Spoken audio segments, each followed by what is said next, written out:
estamos aqui para mais um Papo de Mentor.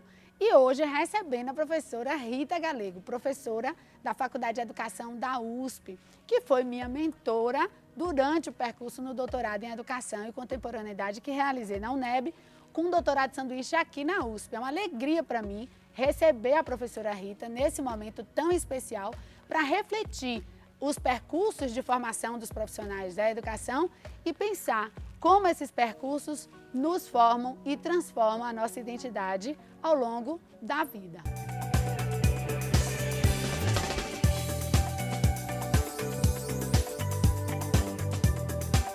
Bom, eu que agradeço enormemente por, depois desse período tão turbulento de pandemia, a gente poder estar aqui presencialmente nesse campo, juntas, você da Bahia, eu aqui de São Paulo.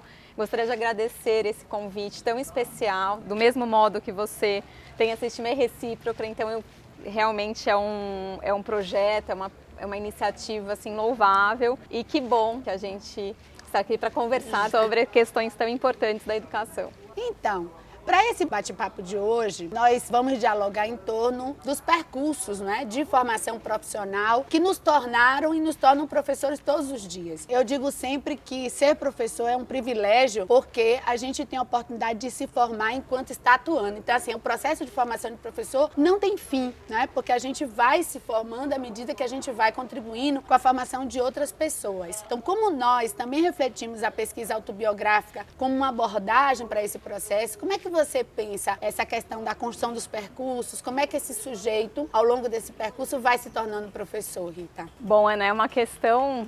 isso já daria papo inteiro, né? Aqui, porque assim, inclusive a gente pensa, né? Quando a gente falou desse encontro, que é assim que eu tô vendo, essa conversa, é inevitável que a gente faça assim, ainda mais que você teve também uma importância fundamental no meu percurso. Né? Então, assim, quando a gente pensa o tempo juntas, no momento que eu fiz um percurso e você me trouxe outras questões, o quão rico é a gente pensar a experiência docente como algo que é dinâmica, como algo que é construído. Então, assim, a gente vai em contraposição à perspectiva de formação docente, que era assim, bom, então você se forma, você escolhe a profissão, então você faz lá os 4 anos, os 2 anos, que até um tempo, né, da formação docente era isso. E quando você me convidou para esse momento tão especial, eu fiquei pensando, nossa, eu já estou na educação há mais de 20 anos. Eu já estou há mais de 30 e... Veja, né? Porque eu tô assim, né? Eu tô mais pra lá, né? Mas assim, né? Vamos por 20. Mas eu entrei aqui na FEUSP em 95. Então eu comecei o meu percurso. Só que essa entrada, eu sempre brinco com os meus alunos, né? Eu falo assim, bom, por que eu vim pra pedagogia? Eu queria trabalhar com crianças. Eu queria trabalhar do lado da minha casa. Ser professora numa escola estadual onde eu estudei. Só que é isso, quando você entra num processo formativo, a gente precisa se abrir, porque assim, a gente vem com as experiências, com os valores, com as referências que a gente tem até aquele momento. Então, quão inusitado foi quando eu conheci esse mundo da educação. Então, assim, não é só criança. Então, eu comecei a trabalhar com jovens e adultos. Porque isso tem também a ver com o imaginário social do que faz esse professor, não é? Perfeito, Aninha. Perfeito. E eu aos 17 anos, estava completamente relacionada aí com esse imaginário, que era, eu vou trabalhar como professora, vou ser pedagoga, inclusive tem um fato engraçado que assim, quando eu entrei na pedagogia, eu ganhei um estojo cheio de cores, de pintura, que eu nunca usei aqui, né? Então, essas quebras de referências, de representações que a gente vai se deparando. Então, aí, veja, você já disse, né, do meu doutorado,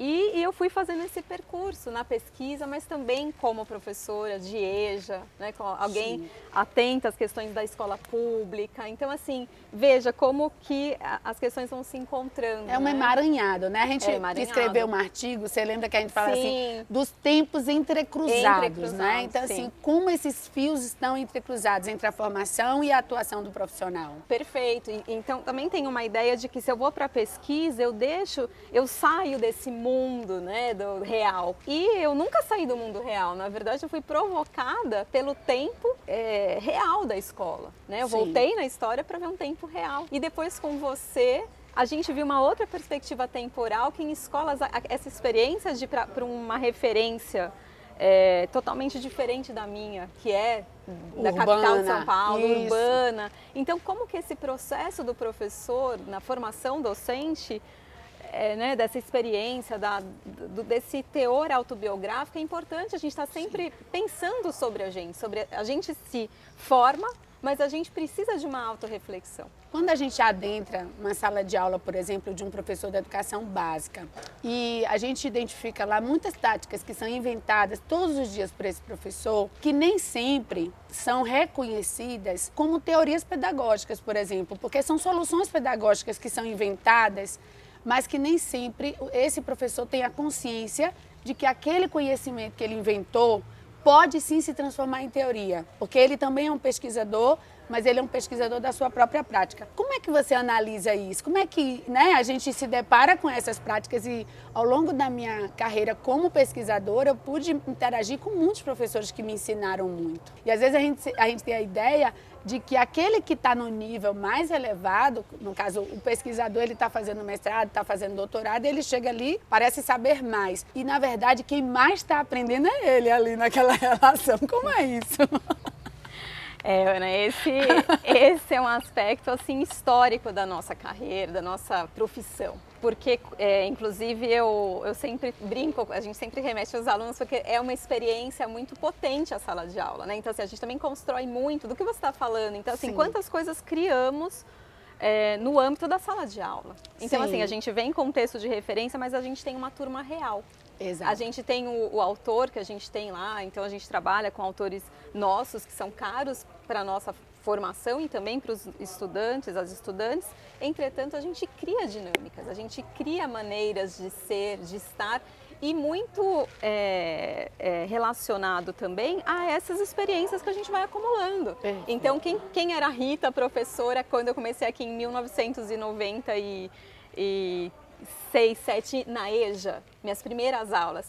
E quais eram as minhas primeiras aulas aqui da pedagogia, na pedagogia, em outras instituições, e o que a Rita é hoje?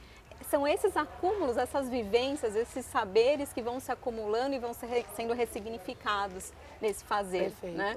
E quando a gente pensa na professora, e nós que também estamos lá, a gente tem um histórico da docência que é assim, bom, você tem que fazer agora, especialmente depois de 96, com a valorização da formação docente no âmbito do ensino superior, e ao longo dessa história que confere aos saberes científicos muito mais legitimidade. E muitas vezes as pessoas querem repetir aquilo, então vem daqui para fora, então elas sabem muito de Paulo Freire daqui para lá. É uma epistemologia, né, que não tem a ver nem sempre com a realidade, não está no corpo. Né? E na verdade a gente peca muitas vezes em não fazer processos formativos que tragam essas experiências acumuladas, esses saberes de diferentes ordens, que são os curriculares, a partir do Tardif, que eu gosto muito dessas referências e outros autores. São amálgamas autores. mesmo, Sim. né, de saberes. Porque a gente isola, né, Aninha? Então, assim, um professor que vai, vamos pensar lá na educação infantil ou no fundamental, o professor que vai alfabetizar. Então, ele tem um núcleo de saberes da alfabetização, mas quantos outros saberes, como ele foi alfabetizado, como ela foi alfabetizada, quais as teorias que... As histórias familiares. As histórias familiares, porque muitas vezes ele é um representante de superação dos desafios familiares das pessoas não alfabetizadas. Com certeza. Essa história dele com aquela área do uma carga muito conhecimento, forte. às vezes muito negativa, às vezes muito positiva. Sim. Né? O acesso aos docentes, até aos professores de inspiração, então os professores marcantes, positivos e negativos. Exato, porque tem professores que a gente se inspira para repeti-los ou não. E outros, e muitas vezes se a gente não faz esse trabalho de reflexão sobre essa história formativa, sobre esses percursos, né, de formação que as pessoas vão encontrando. Você vai filtrando, né, Justamente. essas experiências, Justamente. elas vão sendo filtradas na medida que você reflete sobre elas. Isso que você traz, Rita, é muito interessante, porque assim, às vezes eu reflito o lugar da universidade nesse processo de formação e pensar o lugar da universidade também como um espaço de produção desse conhecimento científico. E muitas vezes, quando eu me deparo, por exemplo, com colegas, com profissionais, que quando vão se referir à realidade, a realidade da escola, por exemplo, assumem uma postura, muitas vezes, de denúncia. Então, essa postura de denúncia, de que aquilo lá não funciona, de que lá as práticas não são aquelas que, idealmente, a gente pode conceber nos bancos das universidades, né? e que há uma distância entre aquilo que a gente está propondo na formação e o que a realidade está apresentando, que às vezes me deixa um pouco preocupado, porque a universidade precisa, além do lugar da denúncia, ainda que ela seja feita no momento que seja propício, Sim. ela precisa ser também um espaço de proposição. Não adianta a gente só denunciar e dizer, olha, isso não é legal, isso não presta, não vale. Sim, qual é a proposição? Porque o que os professores precisam é desse olhar sensível para esse percurso, considerando todos os desafios que a gente sabe que não é fácil ser professor numa escola pública. A gente sabe de todos os desafios, a gente não pode ter uma visão romântica sobre esse percurso. Então, como professora da universidade, né? Como é que você vê isso? Assim, a universidade pode ser também um espaço da proposição? Com certeza. Mas veja, isso depende de quais as teorias de formação balizam o nosso olhar. Por isso que é tão importante, quando você fala em olhar sensível, o que me dá o olhar sensível? São as referências teóricas.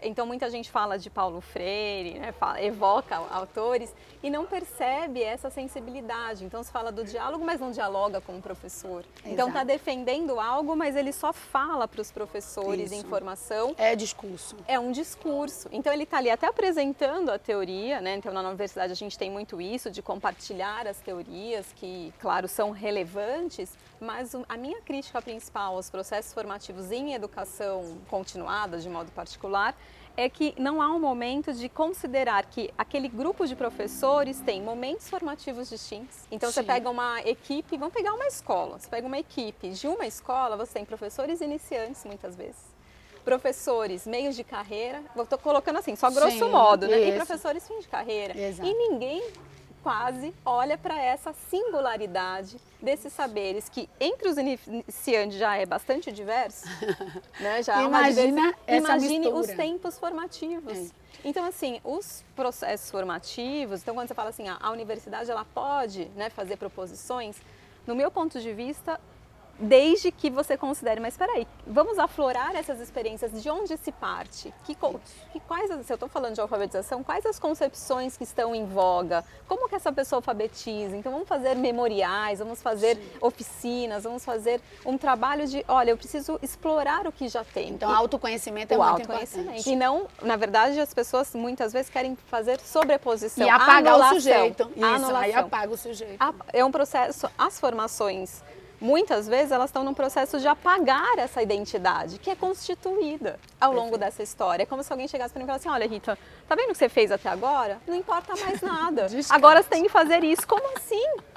Como? Assim? Eu não tenho como apagar o que não eu é? já fiz. Então assim, eu vou pôr o novo dentro de um repertório e que eu vou ressignificando. E que não é um processo fácil, depende do que eu vou mudar, é muito árduo. Porque, na verdade, estou falando da personalidade que muitas vezes se esquece. Isso, que me trouxe até aqui. Que me trouxe até aqui. Exatamente. Então, os meus modos de ser e agir, para além das teorias pedagógicas, tem algo que é identitário das pessoas, que é isso, de onde eu parti, qual é a classe social que eu vim, de onde eu vim, quais são as minhas pretensões, os sujeitos que me formaram, meus mentores, minhas inspirações. Exatamente. Então, veja, é um processo que a gente precisa, assim, discutir e pensar, né? Quer dizer, a gente pode fazer pela gente, então as pessoas que são professores, professoras, estão aqui conosco, é um convite para a autorreflexão, né? Porque assim, a gente, não adianta só o outro promover isso, a gente precisa estar num processo contínuo aí de, opa, peraí, como eu estou profissionalmente? Exato. Né? Uma autoavaliação que muitas vezes não se propicia. Sim. As pessoas só criticam, né? Denunciam. Isso. E de você reconhecer que daquela experiência que você construiu, tem aspectos que são altamente positivos e precisam ser mantidos, e tem aspectos que podem ser aperfeiçoados. Mas isso não é uma situação específica de Rita ou de Ana. Isso é para qualquer um de nós. Então, em todos os percursos, sempre vão existir aspectos a serem melhorados e outros a serem mantidos. E tá tudo bem. Não tem problema nenhum que seja assim, porque, como você falou, a formação é dinâmica. Você trouxe uma questão que eu acho que é muito interessante quando você fala de que quando você toma o espaço da sala de aula da formação, você tem professores em estágios diferentes do percurso formativo. Então, você tem um professor iniciante, um professor em meio de carreira ou um professor que está em fim de carreira. Isso se aplica na escola e também no ambiente de formação dos professores. Porque, às vezes, na graduação, você recebe esses estudantes com essas variações. E, se por um lado o desafio é grande de você encontrar um ponto de equilíbrio, porque assim, a coisa do aluno médio, né, gente? Então, Sim, assim, sim. se a sala de aula trabalhar na perspectiva do aluno médio, de fato vai haver um apagamento da maioria das experiências. Porque você vai querer alcançar uma média que não existe, porque na prática isso não se confirma. Sim. Ainda que eu tenha uma expectativa de que eu vou ensinar tudo igual a todo mundo, isso não vai acontecer, né? Porque as temporalidades desse sujeito são únicas.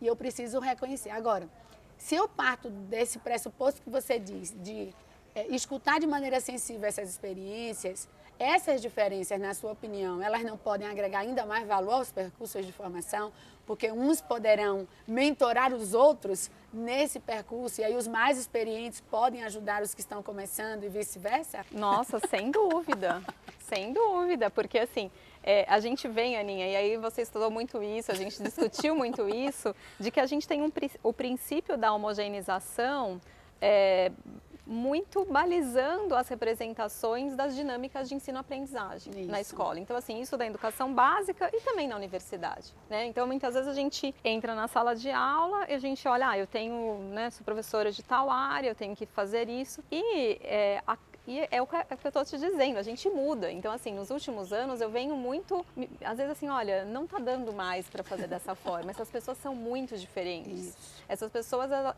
o público da formação inicial, e aí eu digo primeiro ano, por exemplo, de pedagogia, que é um ano que eu atuo, tem sido muito diverso e eu tenho sido muito provocada por isso. Quem são esses alunos reais? Quem são esses estudantes, esses futuros professores, futuras professoras reais? E aí, você dizendo isso, não pode fazer, né, com que a diferença agregue um valor. E aí eu comecei a perceber, assim, olha, o quanto esses estudantes podem ajudar na inserção dos estágios, Sim. o quanto pode apresentar as instituições nas quais já trabalham. E aí, na formação de grupos em que eles podem, então, trazer exemplos. Então, como que várias situações didáticas, elas vão fomentando essa formação que também se dá entre pares, que não se dá só pela minha via. Perfeita essa ideia. Né? Mas que se dá aí, enquanto a minha experiência, ela vai compor com a experiência dos outros e que daí estão em diferentes momentos formativos. Essa coisa do aproveitamento da experiência, que já foi muito bem discutido pelo Boaventura de Souza Santos, e é uma inspiração muito grande para a gente, né? Então, assim, o que é isso de aproveitar a experiência, do que é que a gente está chamando de experiência, né?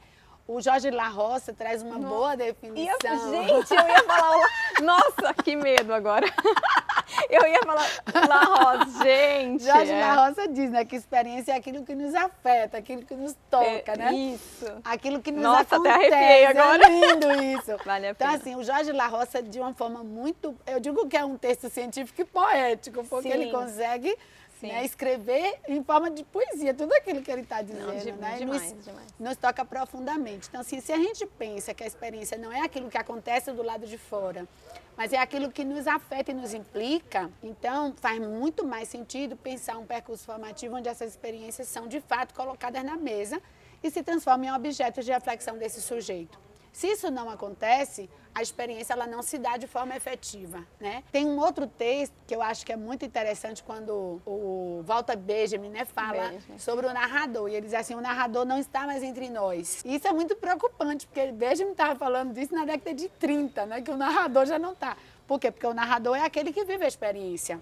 E tem releituras desse texto, né? Dizendo o narrador pós-moderno, é um narrador espectador. Sim. Então, assim, se eu pensar que o narrador é o que vive a experiência, a gente precisa criar espaços formativos em que essas experiências, de fato, possam se transformar em textos que dizem respeito aos percursos de cada sujeito, que eles possam se ver. E aí, quando você diz, olha, é importante escrever portfólios, escrever diários, escrever memoriais. Por quê? Porque essa é uma forma do sujeito se ver no seu processo formativo e observar o quanto ele aprendeu, de quando ele partiu e o momento em que ele está, né? E essa é a beleza de você desenvolver um processo de autoconhecimento que faça sentido, né? Que você perceba que você avançou, que você não é mais o mesmo professor de quando você entrou na graduação. E ainda mais quando a gente pensa, porque você falou assim, né, isso dos professores que mudam, mas mudam com fundamento.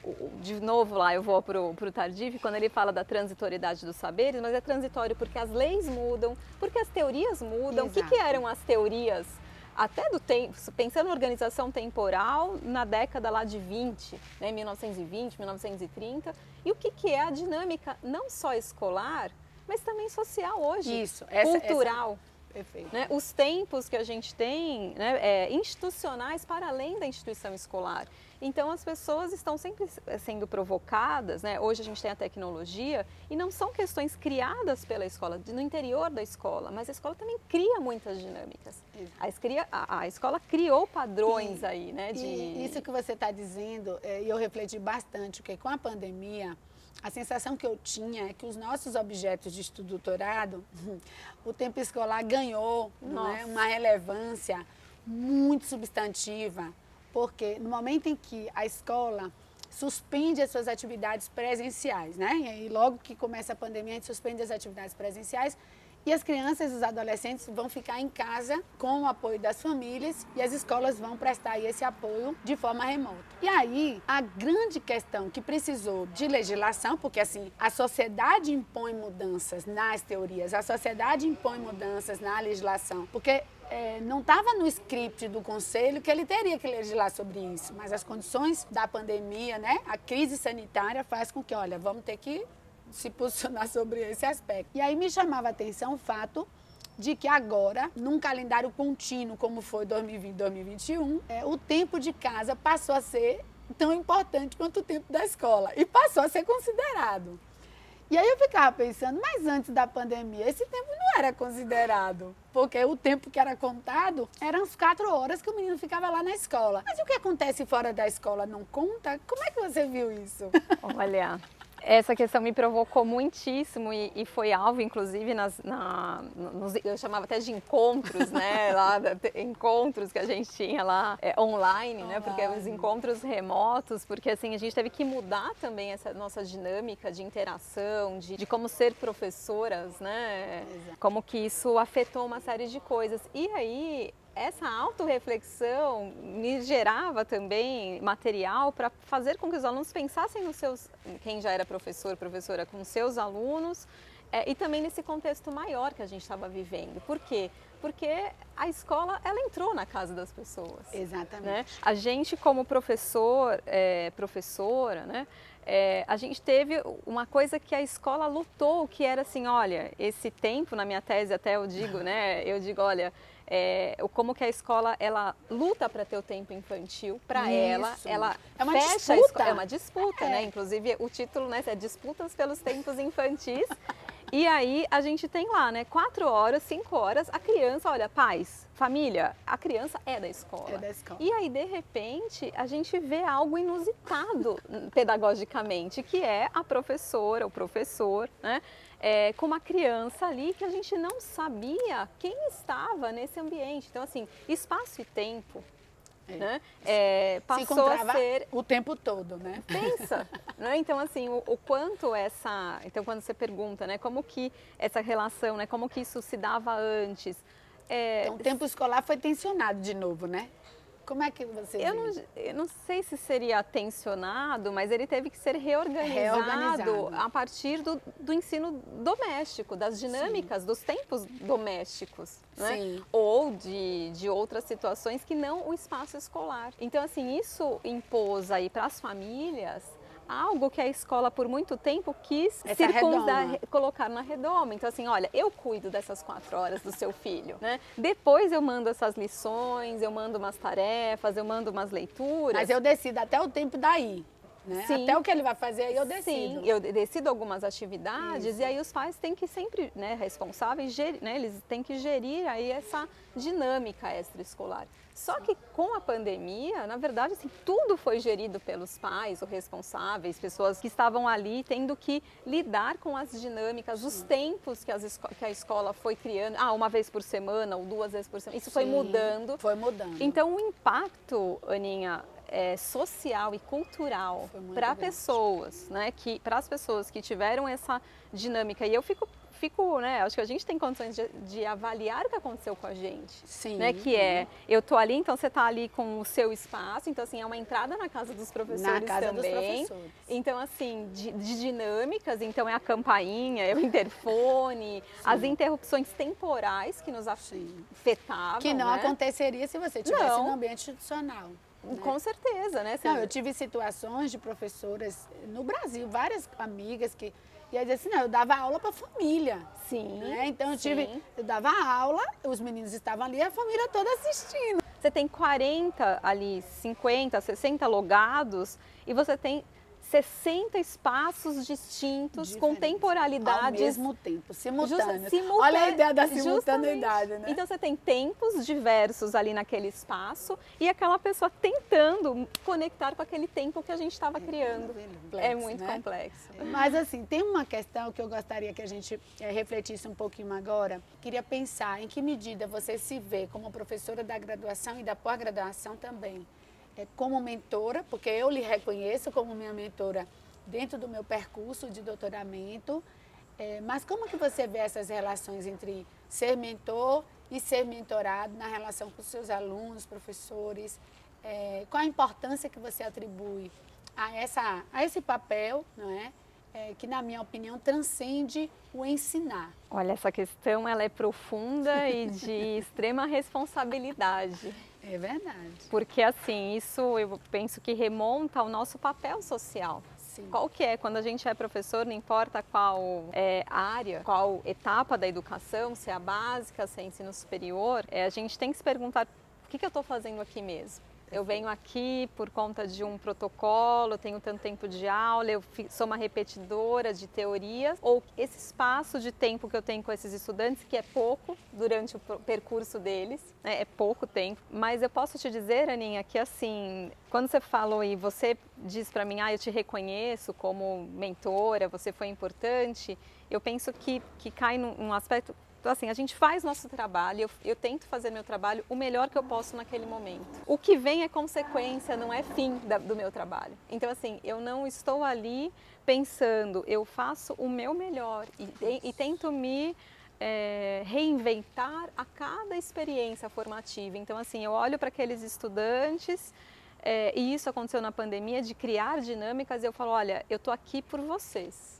Então, assim, eu sou professora, com toda a minha experiência, eu tento criar, me reinventar, me provocar, me desafiar. E aí, o que vem dessa experiência, nem sempre é super positivo. A gente tem uma autocrítica grande, né, Aninha? Eu sei que você também tem. Então, assim, mas claro que eu entro na sala de aula com esse papel. Eu tenho uma formação, eu tenho um papel aí para esses estudantes, então eu preciso mostrar o meu melhor, inspirá-los de alguma maneira. Perfeito. Mas não como uma intenção assim, eu tento fazer isso pelas dinâmicas criadas, pelas minhas atitudes em sala de aula, pela forma que eu as trato, porque não adianta eu ter um discurso de que eles têm que ser assim, têm que tratar as crianças dessa forma, têm que ser cordatos, têm que respeitar.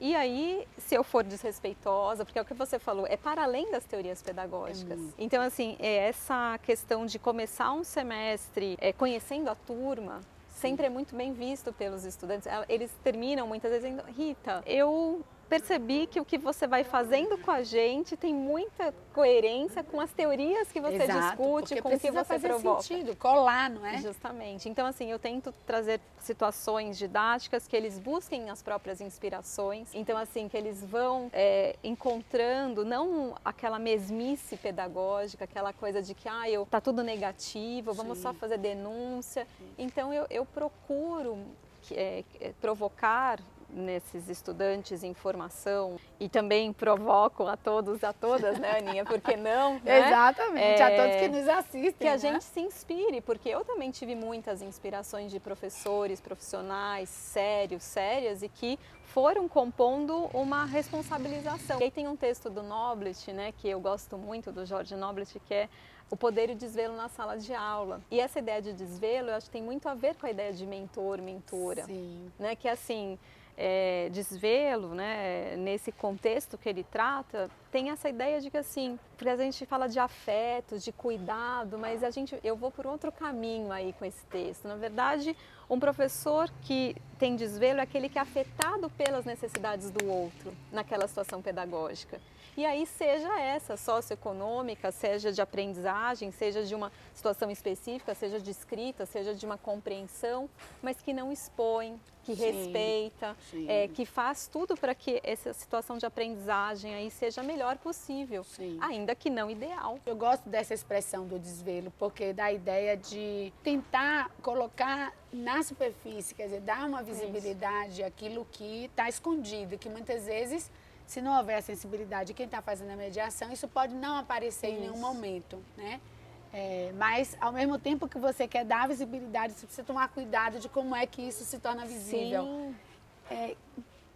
Esse equilíbrio, né? Quer dizer, encontrar esse ponto de equilíbrio que é desafiador e que eu acho que assim, a experiência, a maturidade que a gente também vai adquirindo ao longo desse percurso vai fazendo a gente ficar com esse olhar mais aguçado, né? Da gente perceber esse ponto de equilíbrio e de como a gente pode agir em determinadas situações para que esse sujeito se sinta reconhecido, valorizado, mesmo com todos os desafios que intrínsecos à formação, processo formativo. A formação, exatamente. Estamos chegando ao final, Itinha, eu queria que a gente fechasse você dizendo uma mensagem para os professores que nos assistem nesse vídeo, de tudo que a gente conversou, no momento que a gente vive da educação, nos dias atuais, não é? Com todas as dificuldades e desafios que temos pela frente, com o retorno às atividades presenciais nas escolas, daqui a pouco a universidade já deve estar se mobilizando para esse início. Então, assim, que mensagem você gostaria de deixar para a nossa audiência nesse vídeo? Você falando, muitas vezes eu começo o semestre, Aninha, com uns versos do Fernando Pessoa, eu não vou lembrar agora todo ele, que põe, né, tudo que és no mínimo que fazes, né? Então, assim, quanto, você dizendo isso, né, o quanto és, eu sempre falo para os meus alunos, o que você é nesse momento? Mas, assim, tem aquela frase, né, que é inspira, respira, né, não desista, é um pouco isso que eu gostaria de dizer, olha, vale a pena, né? Mas a gente precisa, para cuidar do outro, também cuidar da gente, né? Ao investir na formação dos seus estudantes, das suas estudantes, dos nossos alunos, alunas, é preciso que a gente se olhe, que a gente tenha o próprio espelho, porque senão a gente só fica daqui para cá, né? Para o outro. Então eu penso que ser professor, ser professora é um espelho que ele está o tempo todo, né? Virando para lá, mas tendo que virar para a gente, né? Mas também da importância do coletivo, de darmos as mãos, da gente acreditar na parceria das pessoas, buscar inspirações reais, olhem para o positivo, conheçam experiências de pessoas que fazem a diferença. É isso que eu provoco o pessoal da pedagogia, da licenciatura. Olha, que experiências inspiradoras a gente tem, que escolas fazem a diferença na vida dos estudantes. Se você vai ser professor de infantil, vai conhecer boas experiências na educação infantil. Então, o convite, a minha reflexão final, né, as palavras finais seriam essas e principalmente te agradecer por esse espaço que a gente teve aqui, essa conversa, né, tão agradável, tão rica, né, da gente ir trocando aqui, né, a gente tem tantas afinidades, quase que vai, é uma coisa impressionante. A gente faz um roteiro e depois a gente muda ele todo, porque é assim mesmo. Então gostaria de agradecer, desejar sorte aí, sucesso, né, para você nesse canal tão bonito, nessas experiências inovadoras aí que você vem tendo na área de educação, desejar sucesso. Então, eu queria agradecer muito a oportunidade de estar aqui nesse bate-papo com você, no campus aqui da FEUSP. Quer dizer, dá alegria mesmo, né, da gente conversar sobre temas tão importantes no momento que a gente está vivendo, de que as nossas reflexões aqui nessa manhã, nesse ambiente, possam alcançar muitos professores que precisam, né, escutar essas reflexões para se animar, para se encorajar ainda mais na transformação das suas práticas pedagógicas e dizer que a gente segue, né, aprendendo juntas, porque esse é o nosso percurso formativo e é ele que nos alimenta para que a gente consiga prosseguir nessa caminhada, né? Muito obrigada. Se você gostou desse vídeo, deixa aqui o seu like, se inscreve no canal, ativa o sino de notificação e me segue no Instagram para acompanhar os conteúdos em tempo real. Um beijo e até o próximo vídeo.